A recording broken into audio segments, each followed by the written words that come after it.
Adam is the story of a robot character who has a human brain, who has been imprisoned in a robotic shell and expelled from the society that harvested the rest of his body and put his brain into this metallic chassis and kicked him out.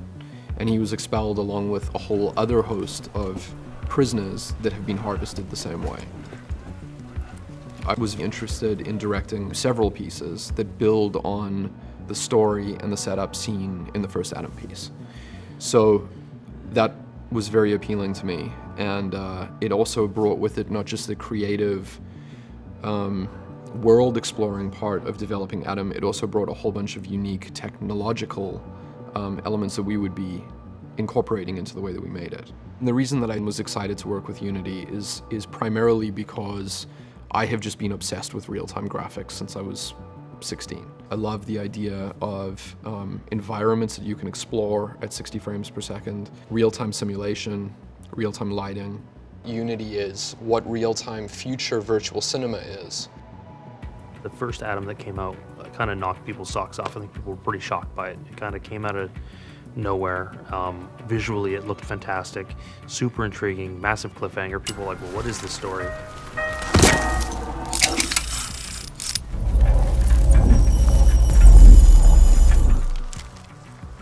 The thematic backbone of it is a discussion about where your soul is, what defines you. Is it the fact that you are physically a human? If your brain exists in a vat, are you still a human? If your brain were in a vat, do you think that you're a human? I love working with Neill. You know, I've worked with him for years now. I think our brains work at some level on a similar wavelength, so we kind of get each other. So there's a lot of shorthand between us in terms of artistically where he wants to take things. I love that head down, but still forward. Yeah, in that zone, we're cool. You know? Somehow that other side felt better than this one, man. The environment at the studio here is ridiculously creative. It's not just a place for Neill to be creative, it's a place for all of the artists to be creative, and something special comes out of that. I'm a nerd, so like I'm a total sci-fi fantasy nerd. I remember the first day walking in here and seeing what was the beginnings of this place and trying really hard to act grown up about it. Like really trying hard to act like an adult and not just like literally like vibrate with excitement because there was so much cool stuff around here. The vibe working here is not like working. A lot of people said that before, like, you know, what's gonna be like working with your brother, blah, blah, blah, but I think we have a pretty good understanding of the respective roles like within what we do. And to that, it's been awesome, actually. Mike's a good studio executive. Decision I've made. He's maybe 5% more nerdy than a normal studio executive, but it's totally going to be on me, I think. No one would describe him as a nerd. Relatively speaking, there's a very big nerd gap It's between, a massive between gulf. the two. Yeah. The environment that we're trying to create for Adam is very, very, very distinctly broken into two different environments. You're dealing with Earth after a human-caused war that turned into a reliance on technology that led to an AI-enhanced war. The first 50% is the characters that would be considered good in a dark environment, and then the second half of the script are the more evil characters represented in a completely sun-bleached, bright environment. And they're complete polar opposites from one another. So the thing that's exciting about the world that we're trying to create is that we're building something that I think, especially the second half, is going to look as close to real, I'm hoping, as we can get to in a real-time engine. The only real way to do that is to digitize real life somehow.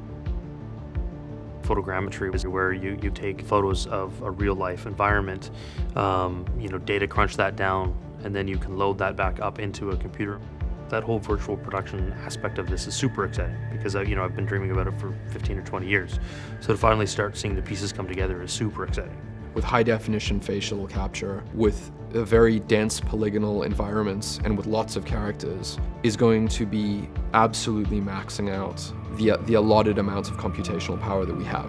The experimental nature of Adam is super exciting. I love new tech. I love I love taking the risks, to be honest. Trying to push the envelope is part of, it's like an adrenaline rush. Pushing the envelope is part of what's exciting about the whole thing. It's that excitement or that unknowing Building of something. what the hell it is. Yeah, exactly. That you're trying to achieve something that makes it exciting and makes all the battles worthwhile. It's not easy. It's for sure not easy. Heel and toe on the ground. Kick forward. There's two methods that we've employed that I think are not completely normal in the realm of real-time graphics. One is to do with locations and one is to do with the actor's performance. I think for sure the most difficult aspect has been trying to come up with real-time photoreal humans. That'll be the issue that I think everybody working in computer graphics for the next 20 years is going to be dealing with. Swear to me that it is better to kill a man enslaved to a machine than to let him live and suffer. What we're doing, and this is the part that's like slightly weird, is we're scanning them in 3D at high resolution, 60 frames a second. So we have 60 different faces that have nothing to do with one another, that look like sculptures moving from one face to another face to another face to another face, and over time, sped up like classical animation, form the words that they're saying or the emotions that they're expressing. And then we've got to figure out, well, how do we take that data and then put that back onto the face that's on the rest of the body? And we're so trained on what humans look like from birth, you don't want to get into this weird zone of the uncanny valley. It's just creepy.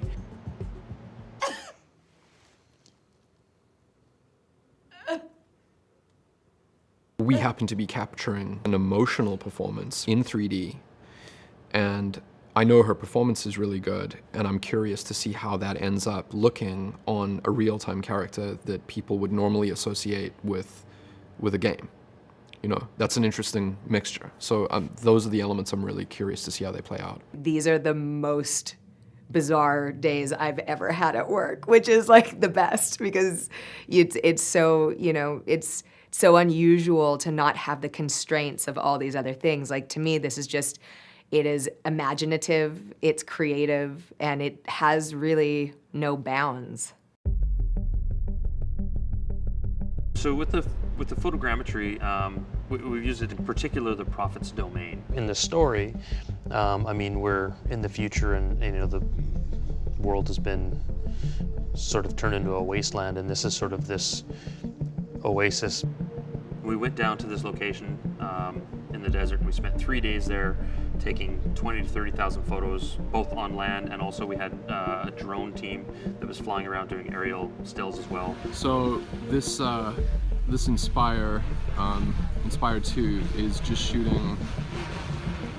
It's shooting our photogrammetry grid right now, but interestingly, this is just a sequence of waypoints on a grid. We end up with a bunch of pretty precise photos that we can turn into 3D files later.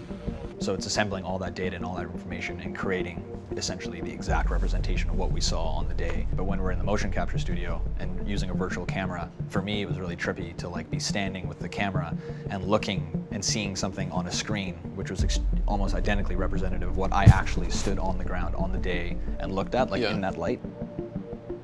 The biggest hurdle or roadblock for us is how do we get our data into the engine? Unity's gotten behind that, and they've invested in the Alembic support.